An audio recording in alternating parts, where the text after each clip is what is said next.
आज हम लोग जिस टॉपिक पे जिस शीर्षक पे बात करेंगे वो टॉपिक है पाचन तंत्र और उस पर योग का प्रभाव। मनुष्य का पाचन तंत्र यानी जो ह्यूमन डाइजेस्टिव सिस्टम है उसका क्या रोल है हमारी बॉडी में, हमारे लिए।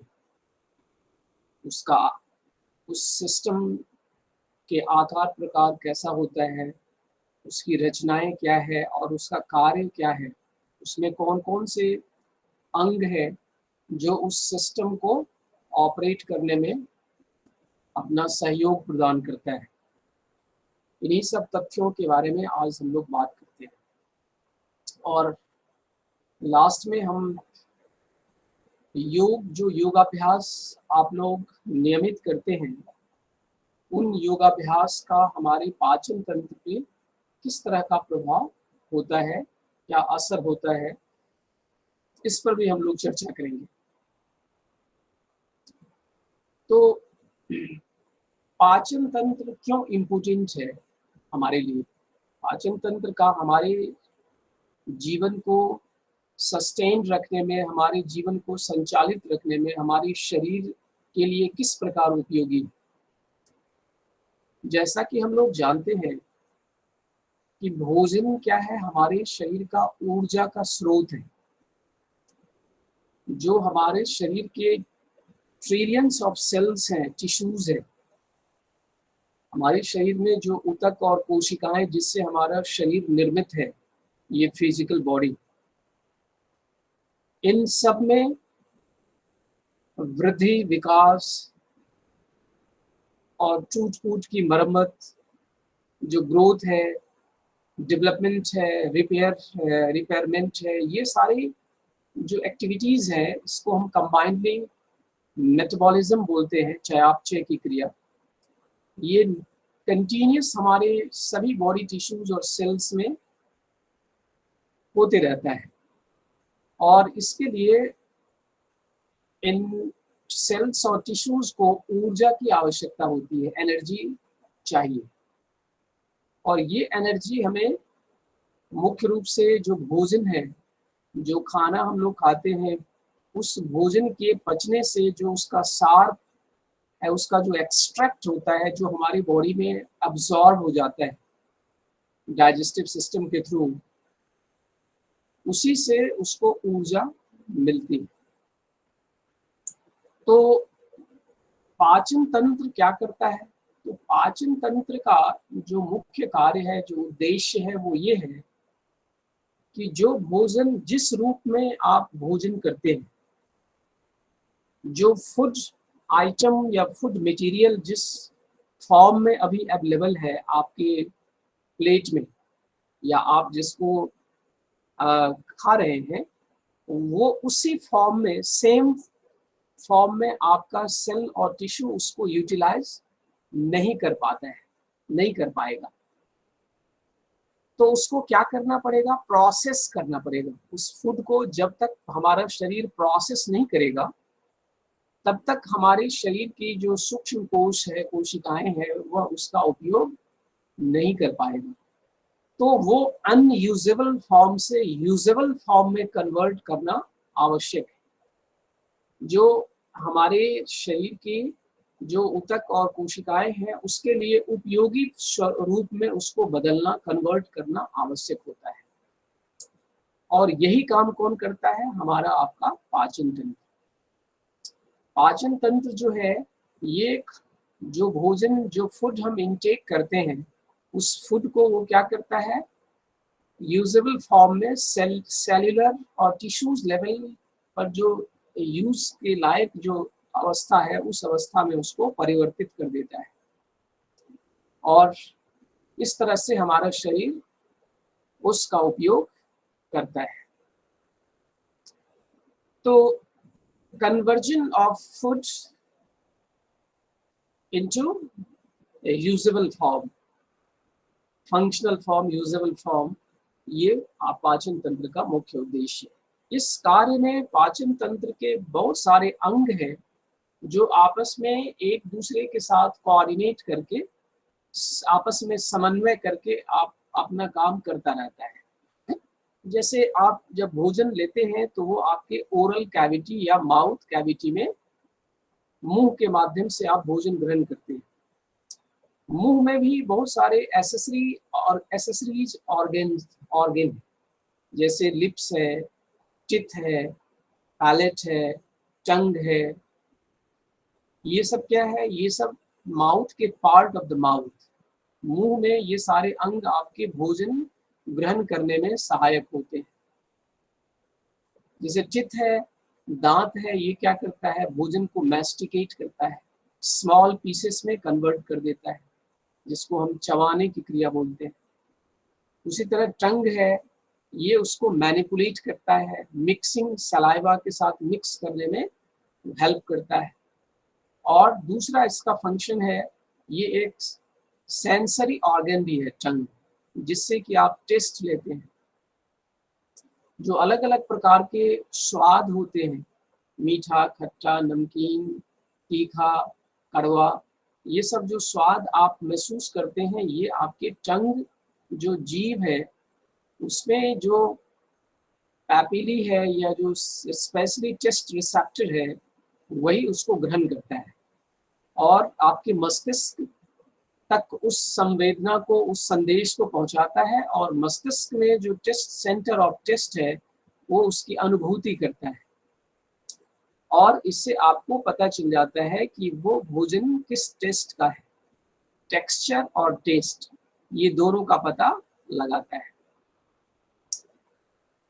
तो ये सारे जो है, एक उदाहरण के तौर पे हमने आपको बताया कि जो पाचन तंत्र है ये बहुत एक्सटेंसिव सिस्टम है, बहुत विस्तृत तंत्र है, जो मुंह से लेके और गुदा मार्ग तक फैला हुआ है। It extends from the mouth to the anus, मुंह से गुदा मार्ग तक इसका विस्तार है इस तंत्र का। इसमें ओरल कैविटी माउथ है, माउथ, फिर फेरिंग्स है, फिर एसोफेगस है, ये सारे इस सिस्टम के पार्ट है, जिसको हम लोग ग्रास नली बोलते हैं एसोफेगस को। स्टमक आमास है, स्मॉल इंटेस्टाइन छोटी आंत, लार्ज इंटेस्टाइन बड़ी आंत। बड़ी आंत के भी कई सेक्शन बताए गए हैं, सेगमेंट बताए गए हैं, जिसमें इलियम, सीकम और रेक्टम ये पार्ट होते हैं। उसी तरह से स्मॉल इंटेस्टाइन के भी कुछ सेगमेंट्स, वैज्ञानिकों ने उसको अध्ययन की सुविधा के लिए उसको सेगमेंट में डिवाइड किया है। जेजुनम, डियोडेनम, जेजुनम और इलियम, ये सब हम लोग बारी बारी से इस पे चर्चा करेंगे। तो नेक्स्ट स्लाइड चेंज करिए।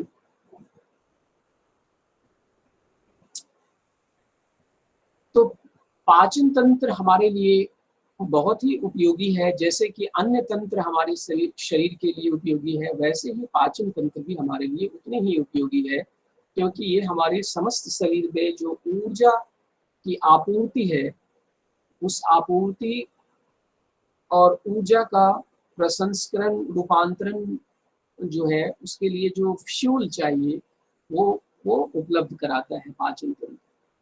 आप महसूस करते हैं कभी हमारा पाचन तंत्र में कोई गड़बड़ी आ जाती है, चाहे इंडाइजेशन है या कोई भी इस तरह की जो डाइजेस्टिव डिसऑर्डर्स हो जाते हैं, तो हमारा पाचन जब ठीक से नहीं होता है तो हमारे शरीर में कमजोरी महसूस होने लगती है, वीकनेसेस आ जाते हैं और इस तरह की प्रॉब्लम होती है। तो अगर आप मेरी आवाज़ सुन रहे हैं तो आप प्लीज़ स्लाइड चेंज करिए, नेक्स्ट स्लाइड पे आइए। अब पाचन की क्रिया, जो डाइजेशन है, ये कंप्लीट होता है। इस कंप्लीशन को वैज्ञानिकों ने, विशेषज्ञों ने 5 अवस्थाओं में, 5 फेजेस में डिवाइड किया है। The whole digestion process is completed in 5 phases. 5 अवस्थाओं में, फेजेस में ये पाचन की क्रिया हमारे शरीर में पूर्ण होता है। पहला है इंजेशन। इंजेशन का मतलब है कि जो खाना आप मुंह में खाते हैं, लेते हैं, बाहरी वातावरण से, अपने पेट से, थाली से मुंह में लेते हैं, ये क्रिया क्या है? इंजेशन की क्रिया है। इंजेशन, उसके बाद जो नेक्स्ट क्रिया होती है, चबाते हैं, फिर वो मूवमेंट की क्रिया होती है। मूवमेंट मतलब जो चबाए हुए भोजन है, मेस्टिकेटेड फूड है, वो क्या करता है? मूवमेंट करता है, माउथ से फेरिंग्स में जाता है, ग्रसनी में, और ग्रसनी से फिर आहार नाल में प्रवेश करता है, मूव करता है। मूवमेंट होती है, हमारे माउथ में भी उसका मूवमेंट होता है। मुंह में जब आप चबाते हैं तो टंग उसको मैनिपुलेट करता है, और सलाइवा जो है, सैलिवरी ग्लैंड से जो सलाइवा सिक्रीट होता है वो उसमें मिक्स्ड होते रहता है। तो मूव होने, ये जो भोजन के जो पार्टिकल्स हैं, ये जब मूव होता है तो इसमें जो पाचक रस है, लार है, ये सब मिक्स्ड होता है। हमारे मुंह के अंदर भोजन का जो पाचन है, ये दोनों तरीके से होता है, दो तरीके से। एक मैकेनिकल डाइजेशन होता है, एक केमिकल डाइजेशन होता है। मैकेनिकल डाइजेशन का यहाँ पे आशय ये है, यांत्रिक पाचन। मैकेनिकल डाइजेशन, यांत्रिक पाचन मतलब उसके भौतिक स्वरूप में फिजिकल फॉर्म कन्वर्ट होता है, फिजिकल स्टेट में चेंजेस आते हैं, उसको हम बोलते हैं मैकेनिकल डाइजेशन। जैसे large pieces of food convert into the smaller once. जब आप भोजन को चबाते हैं, रोटी के बड़े टुकड़े को दांत से चबाते हैं, तो वो क्या होता है? छोटे छोटे पीसेस में कन्वर्ट हो जाते हैं। ये क्या है? Mechanical conversion. और केमिकल डाइजेशन, मैकेनिकल, इसको बोलेंगे मैकेनिकल डाइजेशन। तो केमिकल डाइजेशन क्या है?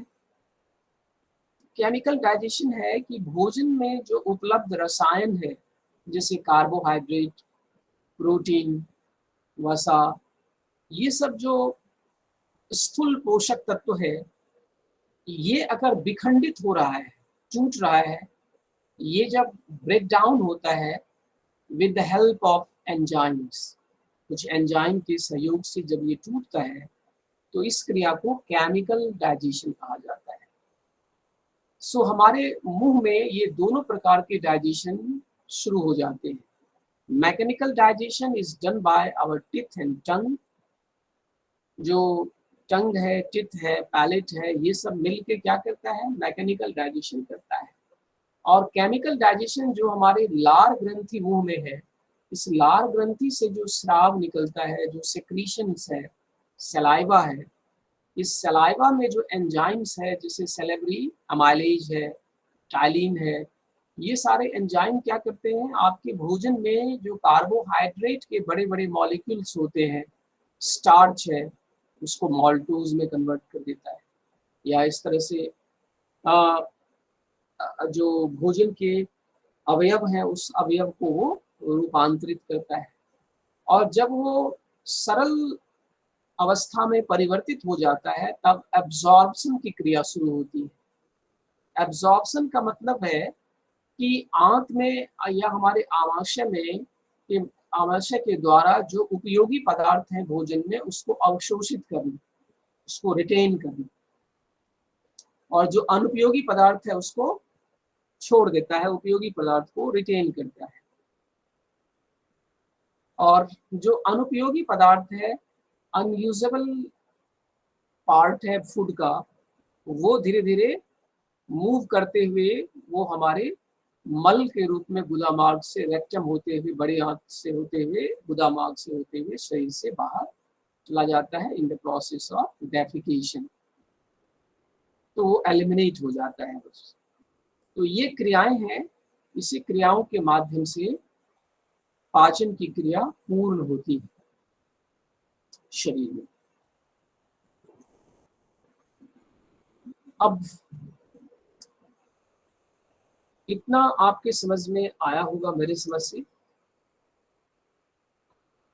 अब देखिए, डाइजेशन, आप जो स्लाइड आपके स्क्रीन पे अभी डिस्प्ले हो रहा है, उसमें आप देख सकते हैं कि जो मैकेनिकल डाइजेशन है वो फिजिकल फॉर्म का कन्वर्जन है, फिजिकल फॉर्म में चेंजेस है उसको, जैसे किसी चीज़ को काटना, चीरना, ग्राइंड करना, मैश करना, मिक्स करना, ये सब चीरना, काटना, पीसना, किसी चीज़ को मिलाना, ये सब मैकेनिकल डाइजेशन कहलाता है। और केमिकल डाइजेशन में जैसे हमने बताया कि एंजाइमेटिक रिएक्शंस के थ्रू जो हमारा डाइजेस्टिव और जो न्यूट्रिएंट्स हैं उस न्यूट्रिएंट्स का कन्वर्जन सिंपलर कॉम्प्लेक्स फॉर्म से सिंपलर फॉर्म में कन्वर्ट होता है, जैसे कार्बोहाइड्रेट, प्रोटीन, वसा है, फैट है, लिपिड है, ये सब कन्वर्ट होता है। नेक्स्ट चेंज करिए स्लाइड। ओके, तो यहाँ पे इस फोटोग्राफ में आप देख सकते हैं कि डाइजेस्टिव सिस्टम का ऑर्गेनाइजेशन कैसा है, इसकी बनावट कैसा है। इसमें यहाँ पे बनावट, इसकी जो एनाटॉमी है, स्ट्रक्चर है, उस स्ट्रक्चर, ग्रॉस स्ट्रक्चर को दिखाया है।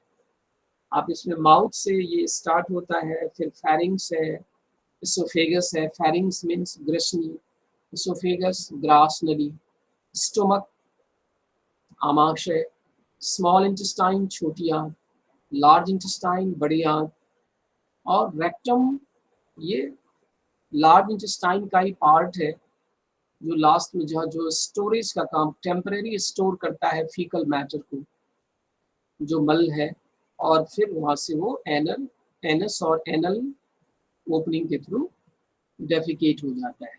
Next please.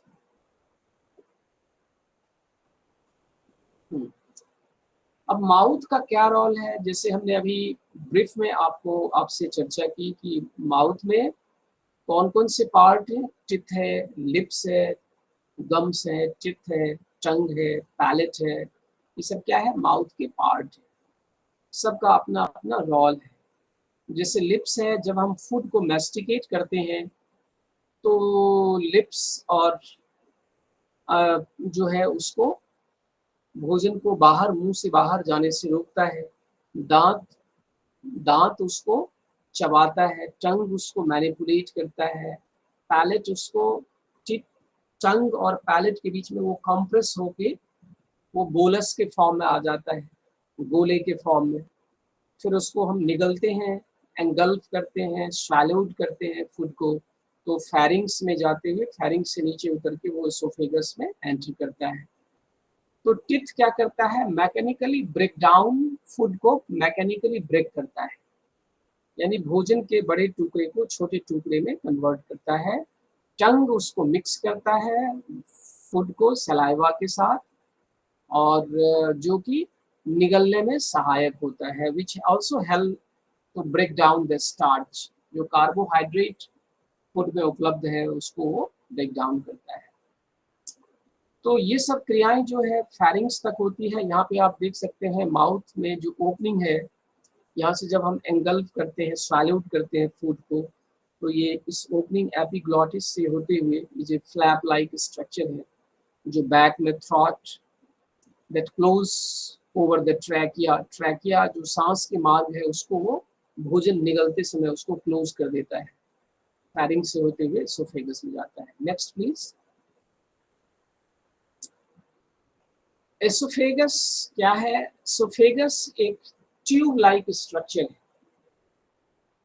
एक नली नुमा आकार की आकृति है जो हमारे गले में कंठ से लेके और आमाशय के ऊपरी हिस्से को जोड़ती है। इसकी लंबाई एक एडल्ट ह्यूमन में लगभग आप देख रहे हैं 20 सेंटीमीटर होता है। इसका कार्य क्या है, ये म्यूकस सिक्रीट करता है। म्यूकस का मतलब होता है कि एक जलीय वाटरी चिप, एक स्टिकी वाटरी सब्सटेंस है, जैसे मुंह में आप लार होता है, उसी तरह से हमारे गले में भी जो ये आमाशय है, ये जो ग्रास नली है, इसके आंतरिक सतह से कुछ इस तरह के चिपचिपे पानी जैसे जलीय पदार्थ का स्राव होती रहता है, जो भोजन को फिसलाने में एक तरह से फूड को जो मूवमेंट है उसको इजी कर देता है, आसान कर देता है। सो इसका फंक्शन क्या है, सिक्रेट म्यूकस ये म्यूकस का स्राव करता है और भोजन को एक मार्ग देता है फेरिंक्स से आमाशय तक जाने में। So it moves the food from the throat to the stomach using the muscle movement called peristalsis. इसमें इसके वॉल में नियमित रूप से एक रिदमिक मूवमेंट होता रहता है, एक लयबद्ध तरीके से इसकी जो वॉल है, मसल है, वो सिकुड़ती और फैलती रहती है। इस क्रिया को पेरिस्टालसिस कहा जाता है और इसी क्रिया के माध्यम से पेरिस्टालसिस से जो आहार है, भोजन है, वो हमारे इस नली से आगे की ओर शिफ्ट होती जाती है। तो ये इसका फंक्शन है एसोफेगस। नेक्स्ट, अब हम आते हैं स्टोमक पे। स्टोमक मीन्स आमाशय। ये एक थैलीनुमा आकृति है, एक पॉच शेप्ड, जो इसका आकार इंग्लिश का जो जे लेटर होता है उस शेप का ये ऑर्गन है और ये हमारे उदर गुहा में जो अब्डोमिनल कैविटी है, इस कैविटी में ये स्थित होता है और जे शेप्ड का मस्कुलर बैग लाइक स्ट्रक्चर है। ये भोजन को स्टोर करने का काम करता है और स्टोर करने के साथ साथ ये भोजन को पचाता भी है। जो खाए हुए भोजन है उसको स्टोर करता है और उसका पाचन करता है। और यहाँ पे ये जो आमाशय है, इस आमाशय की जो आंतरिक सतह है, इस आंतरिक सतह की विशेष बनावट होती है और इसके वॉल से कुछ विशेष प्रकार के जूसेस स्राव होते हैं, कुछ रस का स्राव होता है। इस रस को गैस्ट्रिक जूसेस कहा जाता है।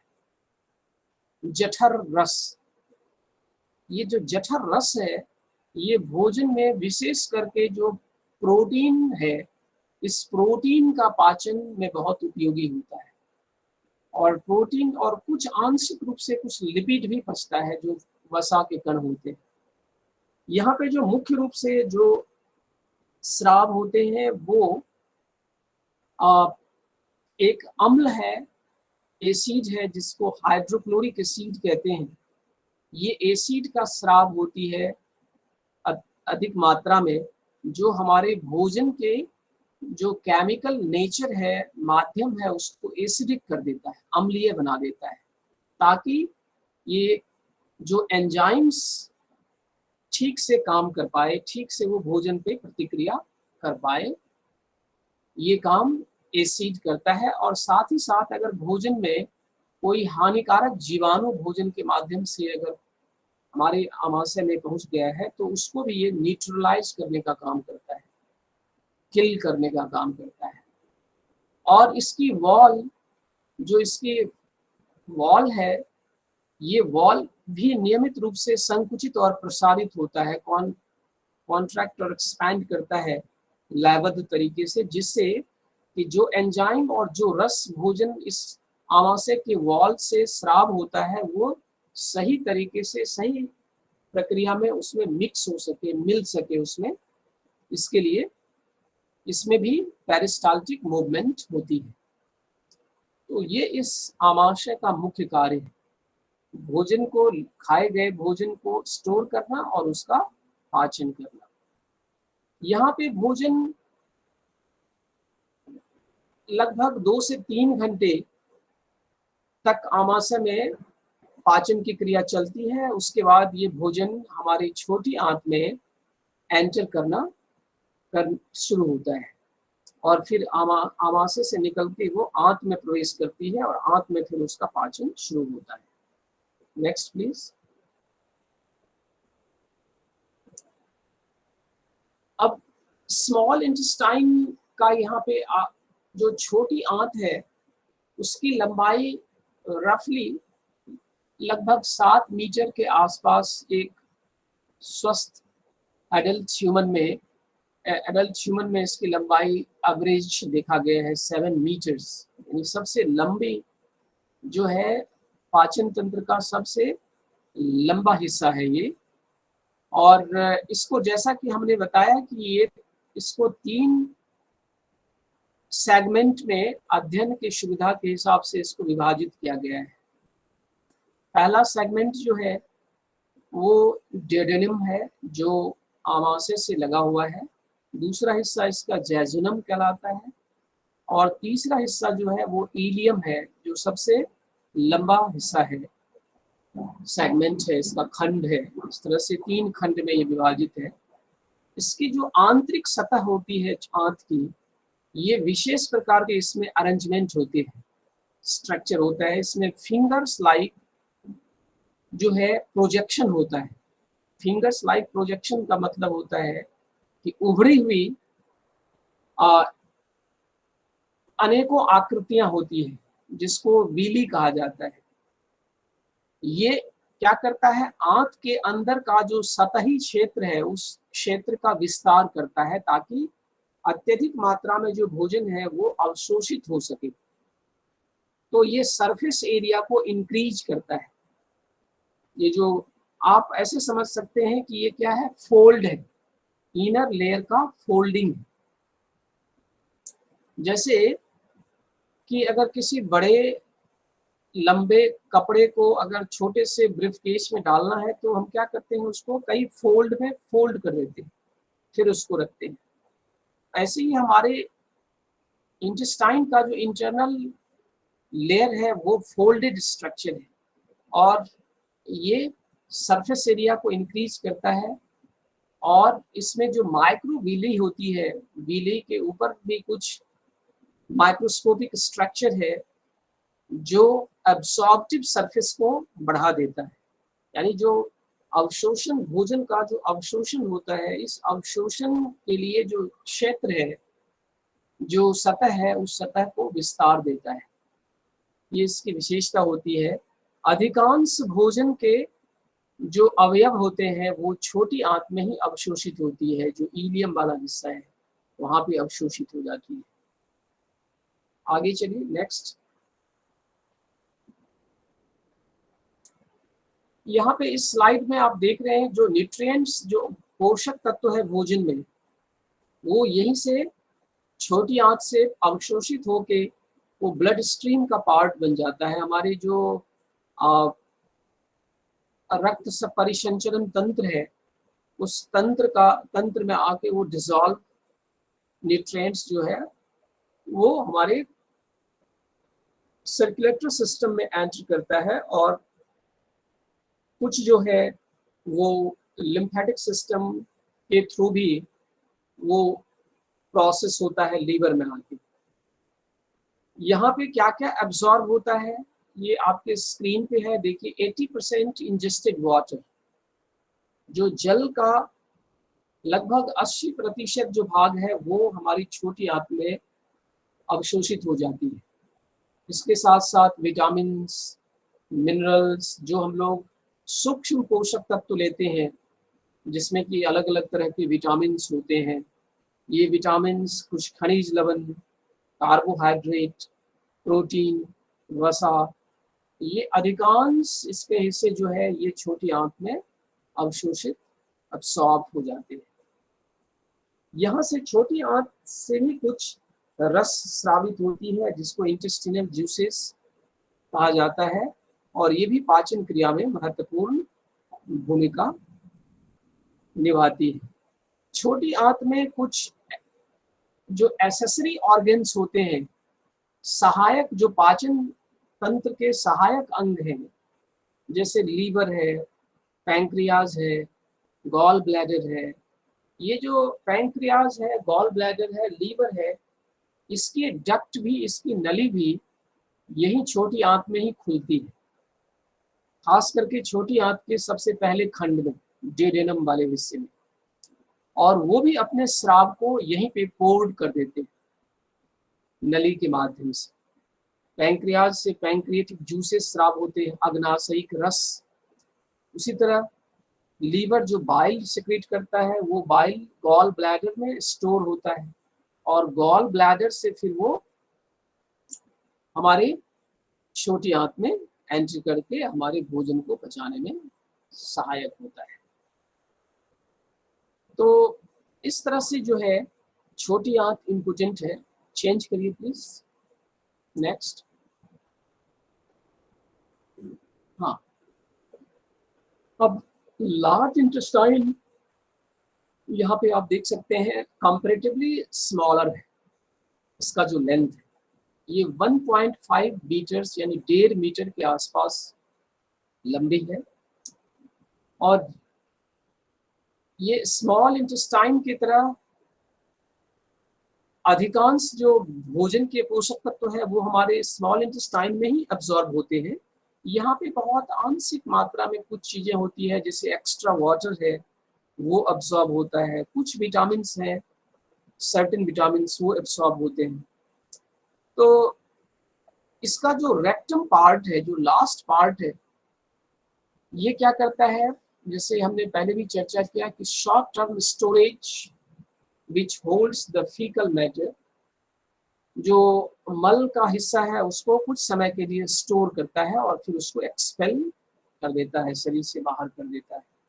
Small intestine sorry large intestine को भी 3 खंडों में विभाजित किया गया है वैज्ञानिकों ने। पहला जो है सीकम है, जो पाउच लाइक स्ट्रक्चर होता है, और वो छोटी आंत जहाँ पे बड़ी आंत से जुड़ती है उस एरिया में ये सीकम उस जंक्शन के पास एक पाउच लाइक स्ट्रक्चर होता है जहाँ पे अपेंडिक्स नाम के अंग भी उससे जुड़े होते हैं, वो सीकम है। फिर कोलन है, कोलन में जो ऊपर की ओर का हिस्सा है वहां से जो शुरू होता है वो असेंडिंग कोलन है।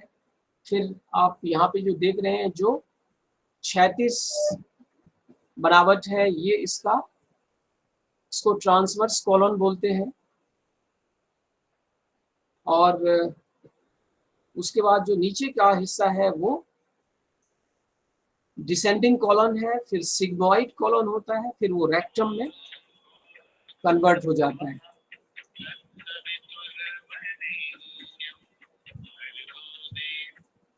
रेक्टम में आके ओपन होता है, और रेक्टम जो है वो एनल कैनाल में आके ओपन हो जाता है।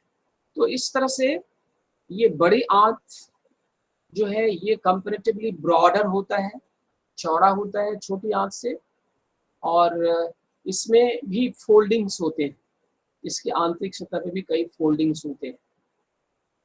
तो ये क्या है, एनाटॉमी है इसकी। हम लोगों ने पाचन तंत्र के आकार आकृति रचना के बारे में अभी तक बात की है।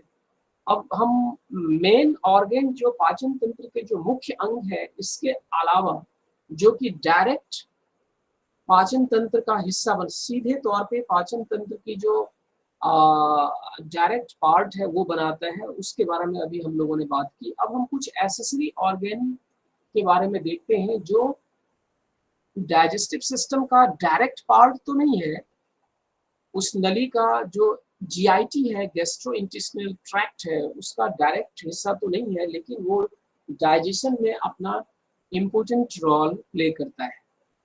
उसमें आप देख सकते हैं यहाँ पे स्लाइड में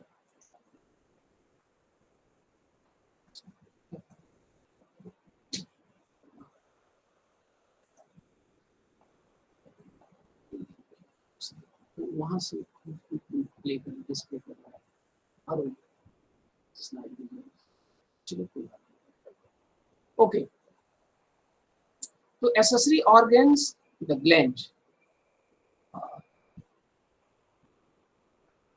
यहाँ पे इसमें आप देख पा रहे हैं कि ये क्या है, हमारे not part of the path of food और GIT but play a critical role. ये मुख्य भूमिका निभाता है। इसमें क्या क्या है, लीवर है, गॉल ब्लैडर है, लीवर को हम लोग यकृत बोलते हैं। गॉल ब्लैडर जो है इसको पित्त की थैली, पित्ताशय, और पैंक्रियाज जिसको अग्नाशय बोलते हैं। ये सारे अंग पाचन तंत्र के ही अंग हैं, लेकिन ये पाचन तंत्र की जो मुख्य नली है उस नली को नहीं बनाता बल्कि उसके आसपास होता है, और ये पाचन क्रिया में सहयोग प्रदान करता है, इसलिए इसको सहयोगी अंग कहा गया है, एक्सेसरी ऑर्गन्स। नेक्स्ट, लीवर क्या है? लीवर को कहा जाता है heaviest organ of the body.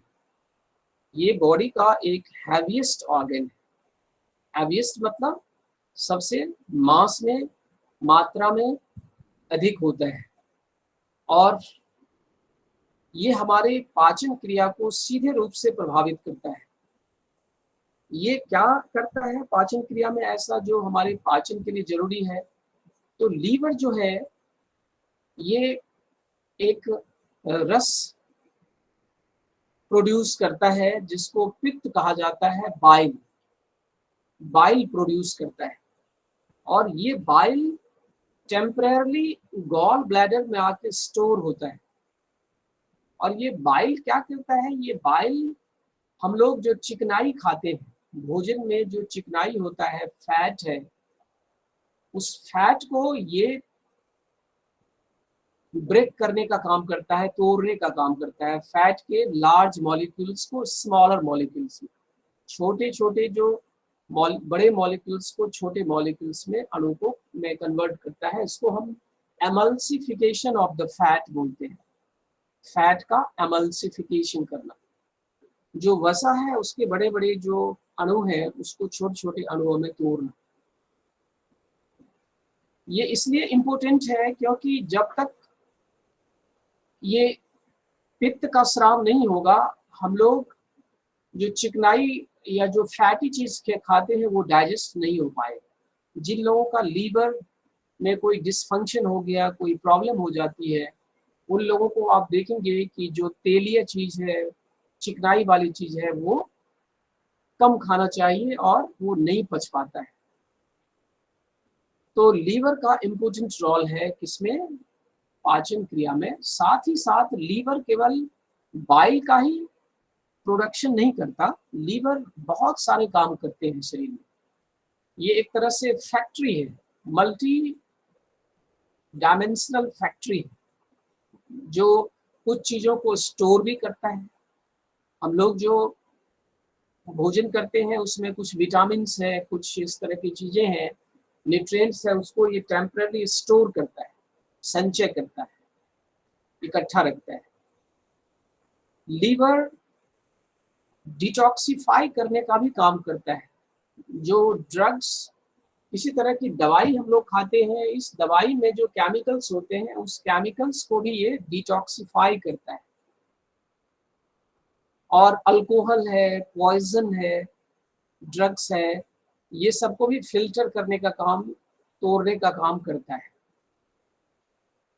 जैसे एक एक केमिकल है जो हमारी बॉडी में प्रोड्यूस होता है, उसका नाम है अमोनिया। ये अमोनिया अगर बॉडी में लंबे समय तक रुक जाए तो ये बहुत ही नुकसानदेह हो सकता है शरीर के लिए। तो लीवर ही एक अंग है जो क्या करता है, उस अमोनिया को यूरिया में कन्वर्ट कर देता है। और यूरिया जो है वो लेस टॉक्सिक है in comparison to the ammonia. तो जो लोग अल्कोहलिक होते हैं, जो लोग वाइन लेते हैं, उसमें वाइन को भी, जो अल्कोहल है उसको भी प्रोसेस करने का काम जो है लीवर करता है। तो लीवर जो है एक तरह से डिटॉक्सिफाई, टॉक्सिन्स को, वेस्ट को क्या करता है, फिल्टर करता है। लीवर कुछ एंजाइम भी प्रोड्यूस करता है। लीवर कुछ हद तक जब फीटल कंडीशन में ब्लड सेल्स को भी प्रोड्यूस करता है।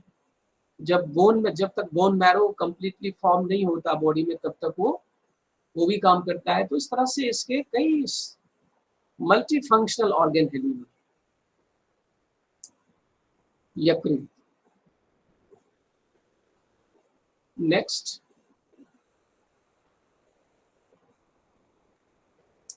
अब गॉल ब्लैडर को देखिए। गॉल ब्लैडर क्या है? लीवर से एसोसिएटेड एक एक थैली है, एक पाउच लाइक स्ट्रक्चर है। ये क्या, इसका काम है, ये बाइल को टेम्परेरली स्टोर करता है। अमोनिया कहाँ से प्रोड्यूस होता है? अमोनिया प्रोड्यूस होता है, अमोनिया एक बाय प्रोडक्ट है जो हमारे शरीर में प्रोटीन्स और कुछ न्यूट्रिएंट्स का जब फाइनल डाइजेशन, फाइनल कैटेबोलाइज होते हैं, टूटते हैं, तो उसके जो बाय प्रोडक्ट्स होते हैं वो अमोनिया के फॉर्म में होते हैं।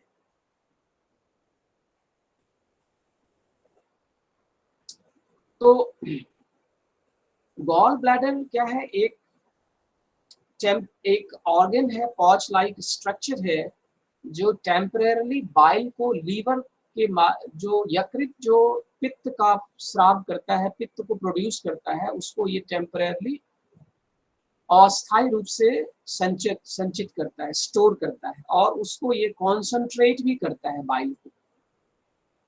कॉन्सेंट्रेट मतलब उसमें जो जलीय अंश है उसको कम कर देता है, और उसके कॉन्ट्रैक्शन की वजह से गॉल ब्लैडर, पित्त की थैली में जो कॉन्ट्रैक्शन होता है, इसके से ये बाइल को प्रोड्यूस करता है, और बाइल जो है वो डक्ट के थ्रू हमारी स्मॉल इंटेस्टाइन में आके पोर्ड हो जाता है और भोजन को पचाता है। फैटी डाइट को खास करके आप देखिए, कभी कभी जो है, जो बाइल में जो सॉल्ट होते हैं, बाइल सॉल्ट है, बाइल पिगमेंट है, क्योंकि पित्त जो है वो कई तरह के रसायन से बने होते हैं, उसमें सॉल्ट्स भी है, पिगमेंट्स भी है। ये जो सॉल्ट्स होते हैं कई बार ज़्यादा कॉन्सेंट्रेट हो जाने के कारण कुछ केसेस में ये क्रिस्टलाइज हो जाते हैं और ये स्टोन बन जाते हैं, गॉल स्टोन इसे बोलते हैं, पित्त की पथरी हो जाना। तो पित्त में ये पथरी के फॉर्म में भी होते हैं, लेकिन बहुत ही रेयर केसेस में, अक्सर नहीं। Next please.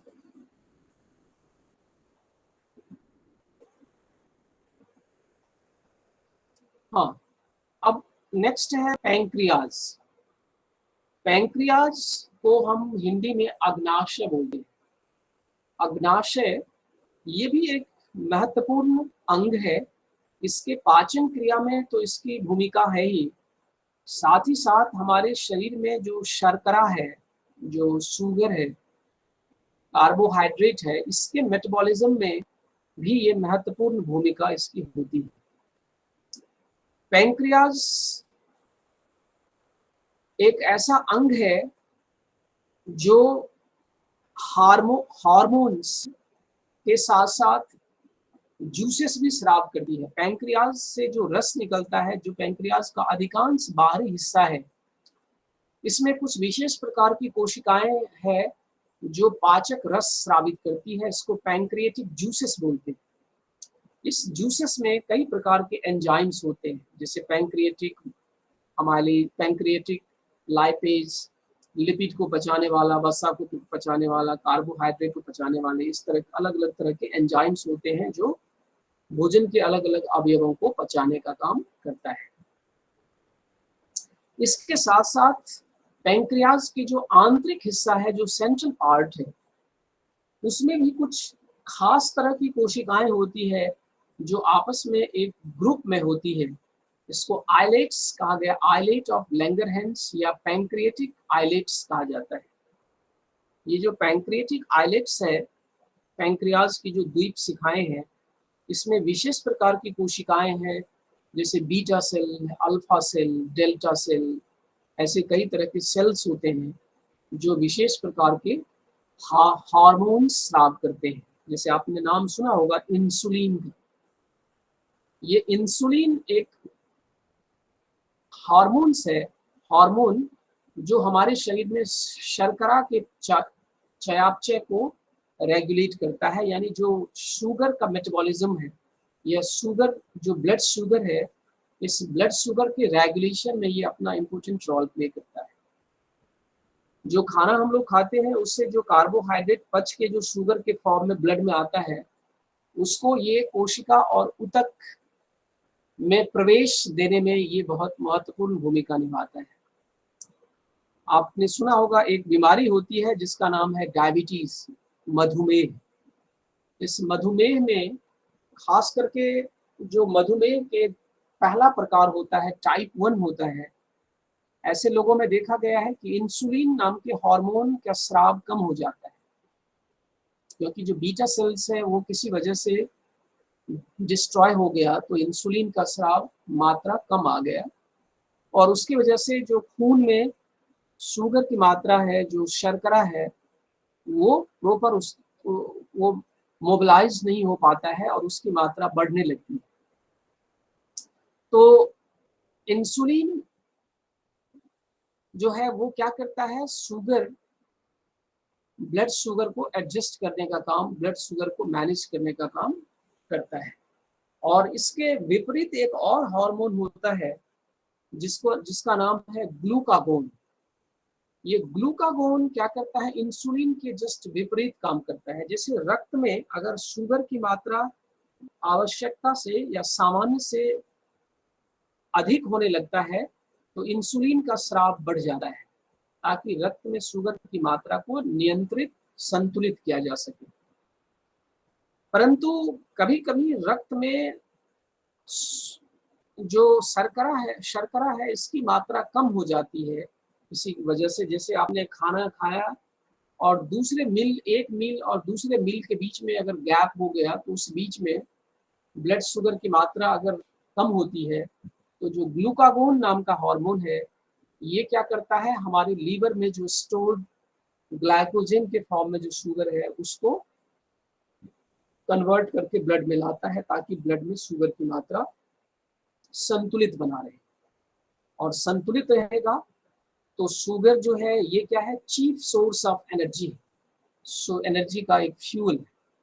तो इससे हमारे शरीर के सभी कोशिकाओं को जो है ऊर्जा उचित मात्रा में मिलती रहेगी।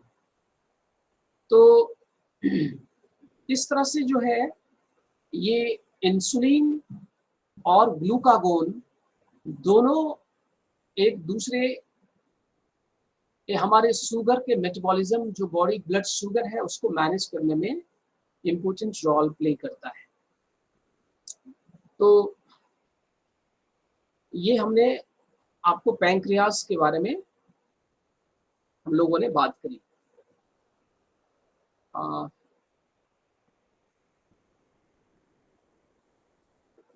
आपको समझ में आया,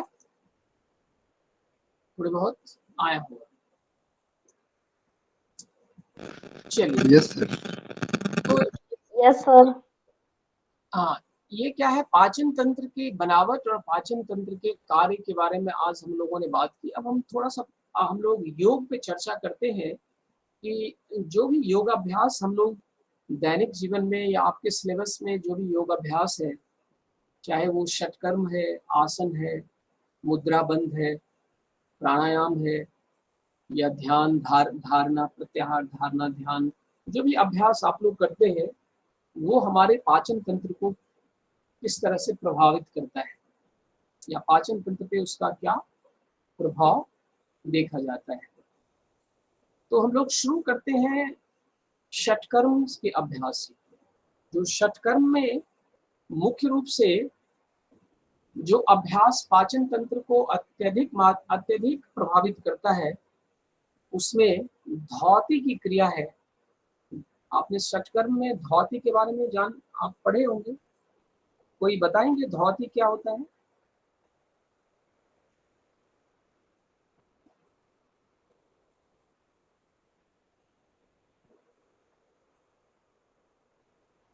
नहीं, मेरी बात अगर सुन पा रहे हैं और आप में से कोई धौती क्रिया के बारे में जानते हैं तो कुछ बताइए।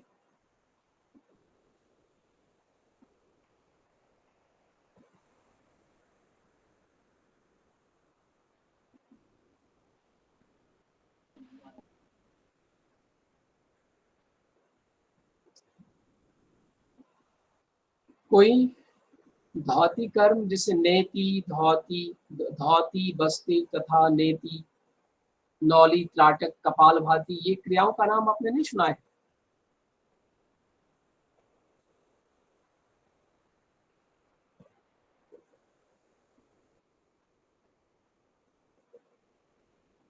कोई कुछ बोलेंगे इसके बारे में, कुछ बताएंगे?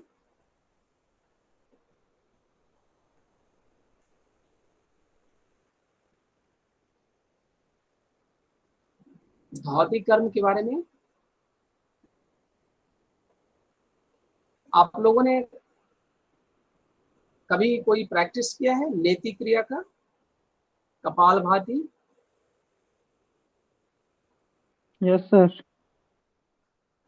हाँ हाँ, तो धौती का नाम सुना है आपने? Yes sir. हाँ, कुछ बताइए इसके बारे में। सर धोती 13 प्रकार की होती हैं, हम्म, जिसमें हम मुख्य कौन रूप से कौन? वस्त्र धोती, जल नेति।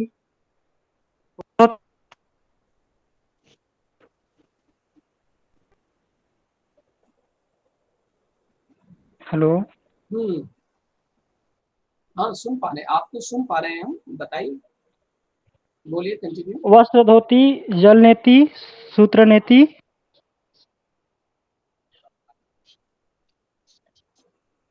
हम्म। सर यही मतलब मुख्य रूप से यही किया जाता है। अच्छा, और कोई बोलना चाहेंगे इसके बारे में?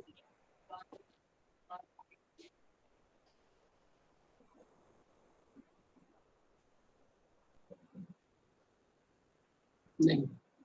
सर धोती का अर्थ है धोना, और हम्म, वो हम उसमें अपने माउथ से लेकर स्टमक तक उसको वॉश आउट करते हैं। इसमें हम्म, बहुत सारी प्रकार की धोतियाँ जैसे घिरण संहिता में बताई गई हैं, जैसे लंबोदर बता रहे थे।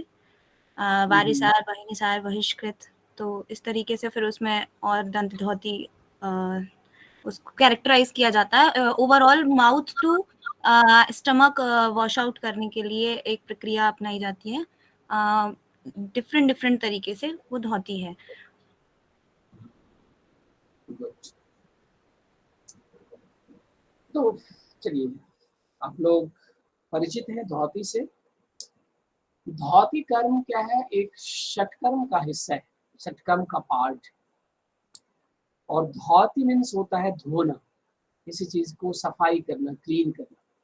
यहाँ पे धौती का आशय है कि हम अपने शरीर के जो आंतरिक अंग है उनकी शुद्धि करते हैं, जिस क्रिया के माध्यम से उसको धौती करते हैं। खास करके पाचन तंत्र विशेषकर, और भी धौती के कई प्रकार बताए गए हैं। घैरण्य संहिता में आप देखेंगे तो बहुत ही विस्तृत विवेचना की गई है धौती की। उसमें से पाचन तंत्र से संबंधित जो क्रियाएं हैं धौती की, उसी पे हम लोग बात करते हैं।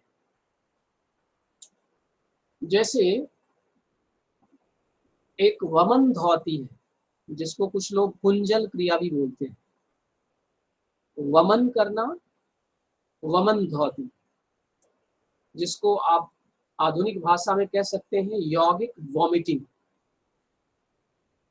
जैसे उल्टी होती है, उल्टी करना क्या है? एक रिफ्लेक्स है। स्नीजिंग, कफिंग, वॉमिटिंग, ये सब क्या है? एक रिफ्लेक्स एक्शन है। सामान्य तौर पे हम लोग उल्टी नहीं करते हैं। जो लोग योग योग नहीं जानते या योग का अभ्यास नहीं करते, उन लोगों को उल्टी करने की आवश्यकता नहीं होती। जब कोई डिजीज, बीमार हो जाते हैं, कोई इलनेस की कंडीशन में उल्टी आती है। लेकिन जो हठ योग के अभ्यासी होते हैं, वो वॉलंटरली, कॉन्शियसली भी उल्टी कर सकते हैं, वॉलंटरली वॉमिट करते हैं। और हठ योग में इस तरह के अभ्यास बताए गए हैं कि आप अपने आमाशय और जो एसोफेगस है और स्टमक है, इसकी शुद्धि करने के लिए ये जो धौती की क्रिया है, जिसमें कि हमने अभी बताया कि वमन धौती है, इसमें पानी के साथ ये अभ्यास किया जाता है। जिसमें आप लोग जानते होंगे कि लिक्वार्म सलाइन वाटर होता है, जो नमकीन गुनगुना पानी पी करके कंठ तक, पूरे स्टमक, फुल ऑफ स्टमक पानी पीते हैं, और फिर हम एपिग्लॉटिस को या जो सॉफ्ट पैलेट है उसको अपने फिंगर से टच करते हैं और एक वॉमिटिंग सेंसेशन क्रिएट करते हैं। और इसके माध्यम से जो वाटर है, जो हमने ड्रिंकिंग वाटर जो स्टमक में है, वो रिवर्स होता है और उल्टी आती है। और उसको वॉमिट कर देते हैं। उसी तरह से गजकरणी क्रिया होती है। ये क्रिया वमन धौती क्या करता है, ये फ्लश आउट करता है, फ्लशिंग करता है। जैसे किसी पॉट को, किसी बर्तन को हम धोते हैं, खंगालते हैं, ऐसे ही जब हम धौती क्रिया करते हैं सावधानी के साथ, कोई किसी को भी धौती नहीं करवा, सबको धौती नहीं करवाना चाहिए। धौती करने से पहले हमें उस व्यक्ति की जो शारीरिक स्थिति है उसको जानना बहुत आवश्यक है।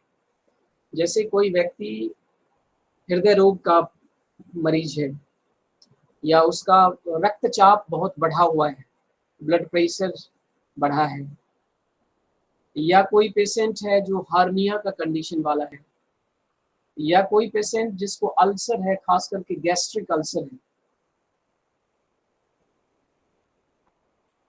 तो इस तरह के केसेस में धौती क्रिया, ये जो वमन क्रिया है, ये वर्जित बताया गया है, नहीं करना चाहिए। तो इस क्रिया के करने से क्या होता है कि हमारे आमाशय के आंतरिक हिस्से में की पूरी अच्छी सफाई हो जाती है। ये तो ग्रॉस इम्पैक्ट। कुछ वैज्ञानिक शोध ये बताते हैं कि जो लोग धौती क्रिया करते हैं, ये जो वमन क्रिया करते हैं नियमित अंतराल पे, उनके गैस्ट्रिक सेक्रीशन अच्छे रहते हैं। जो उसके आमाशयिक जो जठर रस है, उसका स्राव अपने अधिकतम स्तर पे होता है, और अधिकतम स्तर पे होगा तो क्या होगा, जो आपकी जठराग्नि अगर प्रदीप्त होगी, अच्छी रहेगी, तो आप जो भोजन करेंगे उसका पूर्ण परिपाक होगा, यानी अच्छी तरह से वो डाइजेस्ट हो जाएगा, पच जाएगा। कभी भी जो इंडाइजेशन है या और भी कंडीशन होते हैं उसमें इंडाइजेशन के कई, वो उस तरह के जो डाइजेस्टिव डिसऑर्डर्स है वो होने के चांसेस कम हो जाएंगे। इसके साथ साथ पाचन, जब हम वमन धौती करते हैं तो हमारे आमाशय में अगर कोई भी फूड पार्टिकल्स रिमेन्स जो बचे रह जाते हैं, वो क्या होते हैं, फर्मेंट करने लगते हैं, उसका फर्मेंटेशन होने लगते हैं, सड़ने गलने लगते हैं। तो जब वमन धौती करते हैं तो कोई भी भोजन के कण अगर शेष रह गया है हमारे आमाशय में, तो वो भी क्या होता है, पानी के साथ बाहर आ जाता है। जब आप वॉमिट करते हैं तो पूरी तरह से फ्लश आउट हो जाता है। धौती करने से जो रिफ्लेक्स क्रिएट होता है, उस रिफ्लेक्स की वजह से जो हमारे एसोफेगस है, उस एसोफेगस के सामने जो ट्रैकिया है, श्वास मार्ग है, श्वास की नली है, इस नली में अगर कोई एक्स्ट्रा म्यूकस है या कोई स्पूटम है, कोई बलगम है, ये भी उस रिफ्लेक्स के थ्रू जो है बाहर निकल जाता है।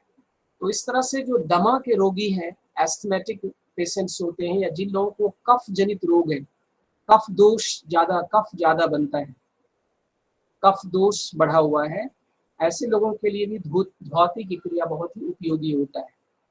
तो वमन धौती की क्रिया पाचन क्रिया को संतुलित रखता है, पाचक अग्नि को उत्तेजित करता है और आपकी पाचन शक्ति को बढ़ाता है।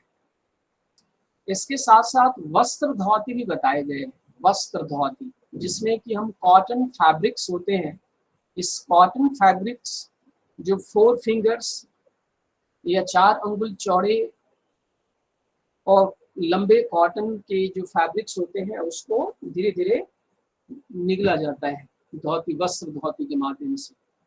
उस वस्त्र धौती के करने से भी हमारे आमाशय के जो स्राव है, अत्यधिक जो एक्स्ट्रा बाइल्स हैं या म्यूकस है, वो सब क्लीन होता है, सफाई होती है, और वो भी जो है कफ और पित्त रोगों के लिए, विशेष करके कफ दोष को दूर करता है या कम करता है, जो वस्त्र धौती की क्रिया होती है। तो वस्त्र धौती और वमन धौती ये बहुत उपयोगी है।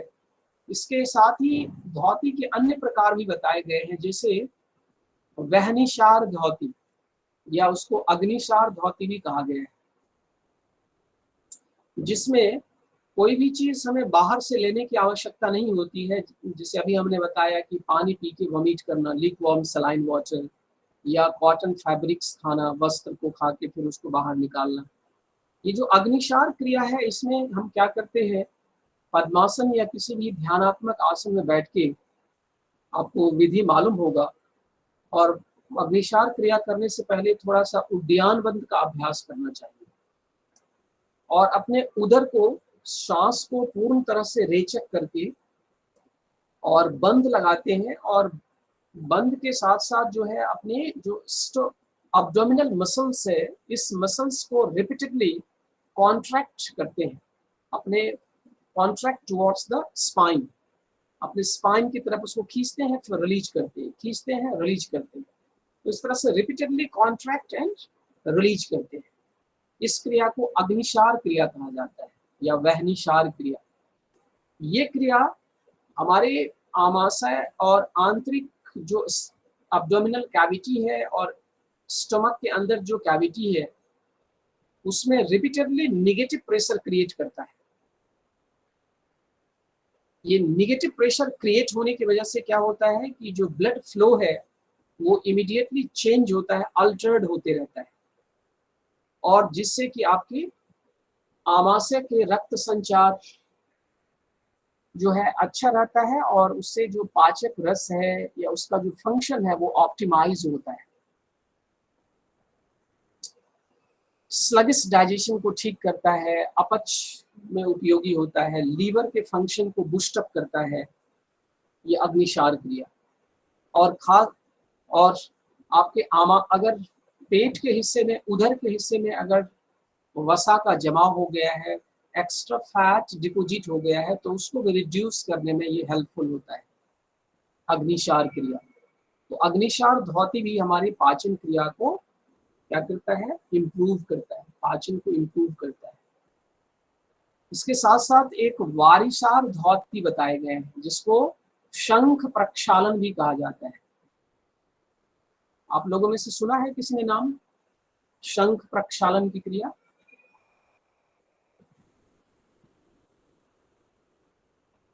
जी सर। कुछ बताइए क्या होता है ये? सर, इसको करने के पूर्व थोड़ा भोजन पर विशेष ध्यान दिया जाता है, जो मतलब ज़्यादा हल्का भोजन किया जाता है। और इसको करने के लिए सर पानी को, मतलब गुनगुने पानी को थोड़ा सा नमकीन करके एक गिलास गुड़ पिया जाता है, और कुछ 5 आसन दिए गए हैं गैरन संहिता में, तो इन 5 आसनों को करना है। और फिर मतलब उसमें 1 गिलास पानी फिर पीना है, जब तक पूरा पानी ठीक से पर्याप्त तक भर ना जाए गले तक, तब तक पानी को पीना है और 5 आसन को करना है। और फिर आराम से पखाने में जाकर पानी को गुदा मार के द्वारा निकाला जाता है। ठीक है, और कोई कुछ बताएंगे इसके बारे में? कोई बोलना चाहेंगे? शंख प्रक्षालन। शंख मतलब जैसे कॉन्च होता है, कॉन्च शंख के अंदर का हिस्सा जो है वो घुमावदार होता है, ऐसे ही हमारे आंत को शंख से तुलना की गई। और प्रक्षालन मीन्स होता है वॉश आउट करना, क्लीन करना। तो इसका शास्त्रीय नाम तो वारिशार धौती है, लेकिन इसको शंख प्रक्षालन के नाम से भी जाना जाता है। इस क्रिया में जैसे विधि आप लोग पुस्तक में, आपकी पुस्तक में होगा, आप उसको डिटेल में पढ़ सकते हैं कि इसमें हम वैसे ही ल्यूकवार्म सलाइन वाटर पीते हैं 2 गिलास, लगभग 400-500 ml, और कुछ आसन को रिपीट करते हैं। तो ये जो पानी है ये हमारी बॉडी में अब्सॉर्ब ना होके ये हमारे होल जीआईटी ट्रैक्ट, जो गैस्ट्रो इंटेस्टिनल ट्रैक्ट है, पूरी की पूरी जो पाचन आहार नाल है, इस आहार नाल को वो शुद्ध करता है। पीते इस तरह से रिपीटेडली 2 गिलास पानी पीना, कुछ आसन करना, फिर पीना, फिर आसन करना।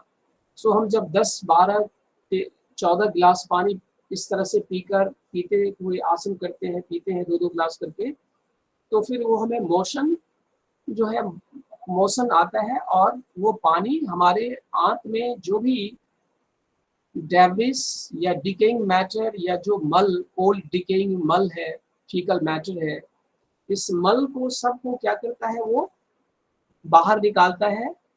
और अंत में देखते हैं कि हम जिस तरह का पानी पीते हैं वो पानी उसी रूप में हमारे मल के माध्यम से निकलता है और पूरे आहार नाल की एक तरह से आप कहें तो ये फ्लशिंग कर देता है, पूरी तरह से साफ कर देता है पाचन तंत्र को। लेकिन इसको हमें किसी मार्गदर्शन, कोई एक्सपर्ट जो योगा टीचर है उसी के मार्गदर्शन में सीखना चाहिए, अपने पुस्तक पढ़ के नहीं करना चाहिए। इसके कुछ कॉम्प्लिकेशंस भी हो सकते हैं अगर हमने उसको सही खान पान को ध्यान में नहीं रखा तो, खास करके 1 दिन पहले और 2-3 दिन तक, इस अभ्यास के करने के 2-3 दिन तक, इवन यहाँ तक 1 हफ्ते तक हमें खान पान का विशेष ध्यान रखना चाहिए। ये क्रिया क्या करता है कि हमारे जो बाइल लिपिड पुल जो है, ये आंत की पूरी तरह से क्लीनिंग करता है, पूरे इंटेस्टाइन की, पूरी जीआईटी की। और कुछ समय तक, कुछ दिनों तक, 1-2-3 दिनों, कुछ दिनों तक क्या होता है कि फैट का अब्जॉर्प्शन कम हो जाता है और एक तरह से आप ये कहें कि आपकी जो जीआईटी है उसका रिजुवेनेशन हो जाता है, रिन्यूएशन हो जाता है। उसके जो ओल्ड लेयर्स हैं वो टूट जाते हैं, न्यू लेयर्स फॉर्म होते हैं। और इवन जो गॉल ब्लैडर में अगर कोई स्लैथ बन रहा है, कोई जो स्टोन बनने से पहले की जो संभावना होती है, वो भी इस अभ्यास से, शंख प्रक्षालन की क्रिया से उस गॉल स्टोन को प्रिवेंट किया जा सकता है। हम ये नहीं कह रहे हैं कि गॉल स्टोन बन गया है तो उसको ठीक कर सकते हैं, गॉल स्टोन बनने की संभावना को कम किया जा सकता है। अगर शंख प्रक्षालन किया जाए तो 6 महीने में या 4 महीने में एक बार, तो इससे गॉल स्टोन यानी कि गॉल ब्लैडर में जो स्टोन बनने की संभावना है उसको भी कम किया जा सकता है। लीवर के फंक्शन को स्ट्रेंथन किया जा सकता है और अपने संपूर्ण पाचन तंत्र जो है, इस तंत्र को एक तरह से आप रेनोवेट कर सकते हैं, रेनोवेट कर सकते हैं इस अभ्यास के माध्यम से। सभी जो जूसेस हैं, गैस्ट्रिक जूसेस हैं या इंटेस्टिनल जूसेस हैं, इसका सेक्रेशन स्टिमुलेट होता है और वॉश आउट होता है, तो ये भी हमारे पाचन तंत्र पे बहुत उपयोगी प्रभाव डालता है। ये 4 क्रियाएं हैं मुख्य रूप से। तो हमने वमन धौती, वस्त्र धौती, इसके साथ साथ अग्निशार क्रिया, ये अभी शंख प्रक्षालन, वारिशार क्रिया मैंने बताया। तो ये उपयोगी क्रियाएं हैं पाचन तंत्र के लिए। इसके साथ साथ जो आप आसन, हम लोग आसन की क्रिया, आसन करते हैं, ये आसन भी हमारे संपूर्ण शरीर पे तो अपना प्रभाव डालता है, खास करके मस्कुलो स्केलेटल सिस्टम जो कंकाल और पेशी तंत्र है। इसके साथ साथ जब हम फॉरवर्ड बेंड करते हैं या बैक बेंड करते हैं तो हमारे उदर में जो खिंचाव होता है, इस उदर के खिंचाव की वजह से जो उदर से, आमाशय से या अन्य अंगों का भी विस्तार और संकुचन होता है, इससे इसका बेहतर व्यायाम होता है और इस व्यायाम से इसकी जो रक्त संचार है या इसका जो न्यूरल कनेक्शन है ये भी इम्प्रूव होता है, इसमें भी ये भी अल्टर्ड होता है और इसकी क्रियाकलाप अच्छी रहती है, इसका फंक्शंस अच्छा रहता है। जिसे हम फॉरवर्ड बेंड करने वाले पोस्चर जो करते हैं, जैसे पाद हस्तासन है, पश्चिमोत्तान आसन है, योग मुद्रासन है, शशांक आसन है, ये सारे आसन जब करते हैं तो इससे हमारे उदर में अत्यधिक संकोच पैदा होता है, कॉन्ट्रैक्शन होता है और इससे कॉन्स्टिपेशन से भी हम बचते हैं। कॉन्स्टिपेशन होने की संभावना ये रहती है, कॉन्स्टिपेशन रिलीज होता है और हमारे उदरीय जो वसा है वो कम रहता है और पाचन क्रिया अच्छी रहती है। इसके साथ साथ प्राणायाम का भी प्रभाव होता है। कपालभाति को हम छोड़ गए। कपालभाति भी क्या है, एक षटकर्म का अभ्यास है। इसमें जो वातक्रम कपालभाति है, इस वातक्रम कपालभाति में जब हम वायु को बाहर निष्कासित करते हैं यानी रेचक करते हैं, तो हमारे उदर में हर बाहर जाते हुए श्वास के साथ उदर में संकुचन होता है। इससे भी हमारे उदर का एक अच्छा बेहतर व्यायाम होता है। Good exercises kapalbhati also good exercises your abdominal region. तो ये क्रिया है। प्राणायाम से ओवरऑल जो है, जब ऊर्जा का संचार होगा, जब हमारे शरीर में प्राणवायु का संचार होगा, तो हमारी पाचन तंत्र भी उतना ही प्रभावित होगा जितना कि अन्य तंत्र प्रभावित होते हैं। तो कुल मिला के ये जो योग के अभ्यास हम लोग करते हैं, इसका बहुत ही सकारात्मक प्रभाव हमारे पाचन तंत्र पे देखा जाता है, अन्य तंत्रों के साथ साथ। तो ये योग के प्रभाव के बारे में हम लोगों ने चर्चा की। अब आपके अगर कोई प्रश्न है या कुछ अगर आपको पूछना है, कोई सुझाव है आपके, तो आप बोल सकते हैं, आप शेयर कर सकते हैं, साझा कर सकते हैं।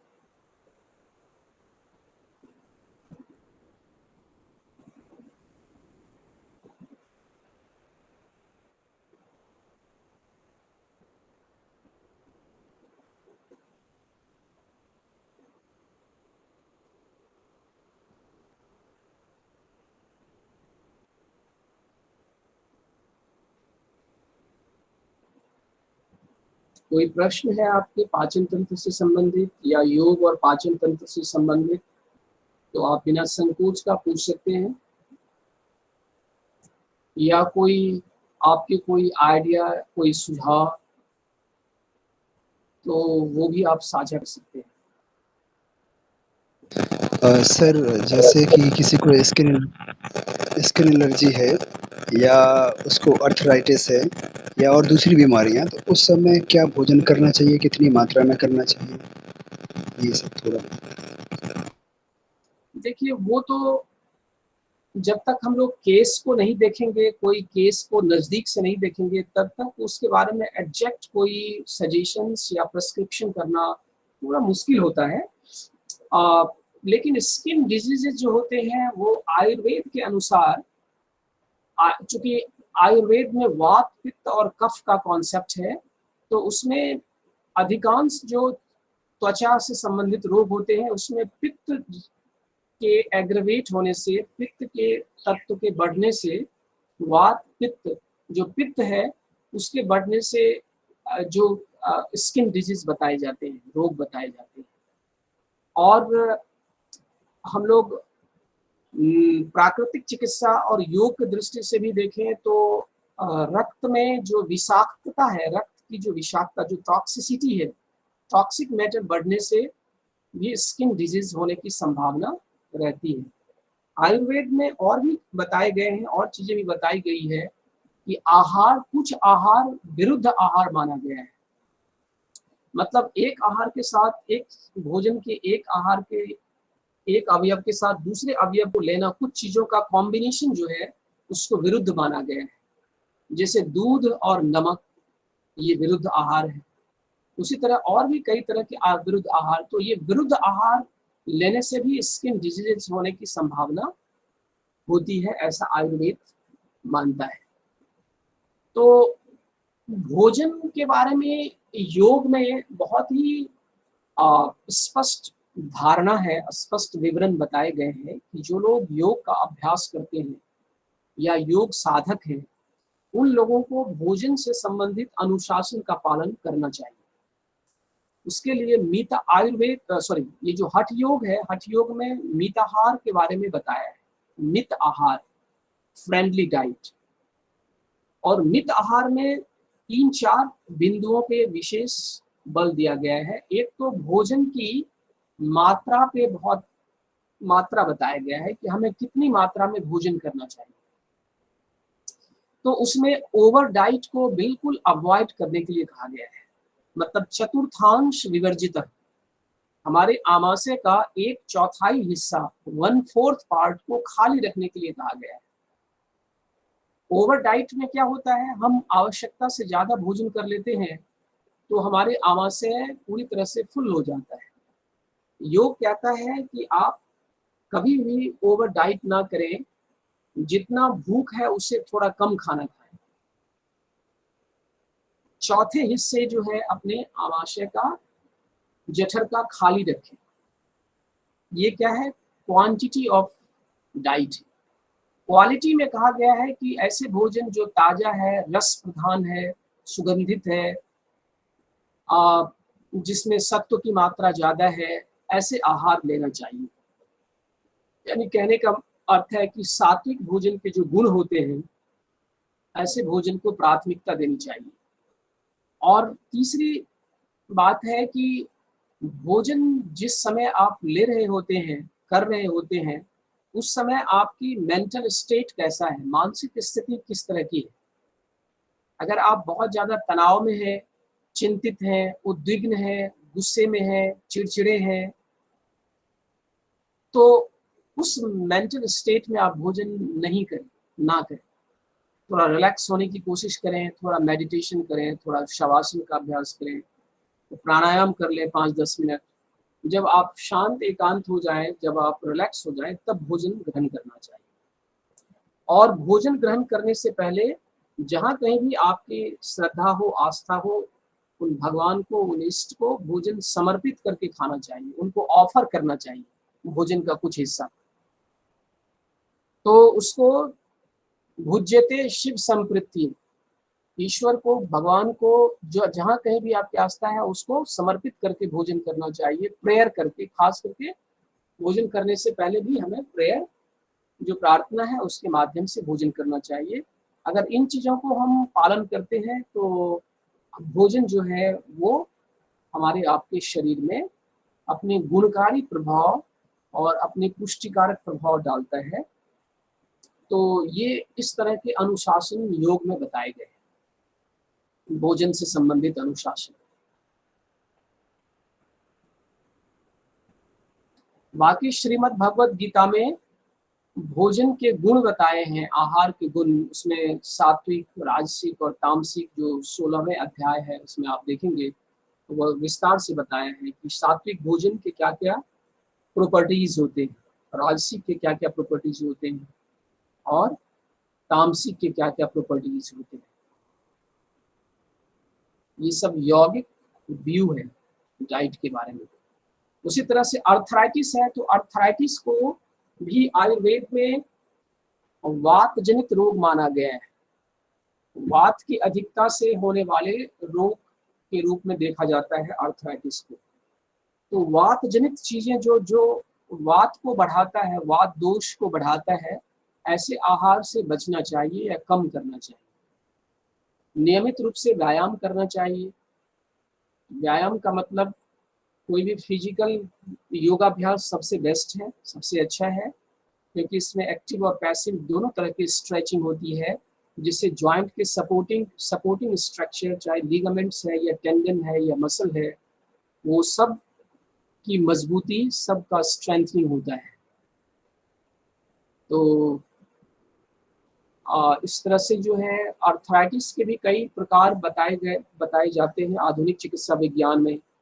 एक आर्थराइटिस होता है जो वो एज वाले पर्सन को ज्यादा होता है, टीयरिंग वियरिंग के कारण, डिजेनरेशन के कारण, उसको ऑस्टियोआर्थराइटिस कहा जाता है।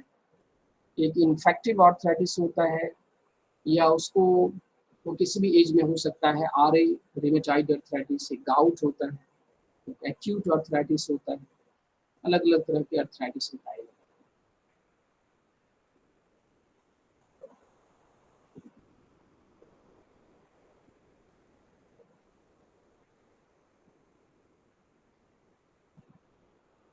और कोई प्रश्न आपके? Thank you sir.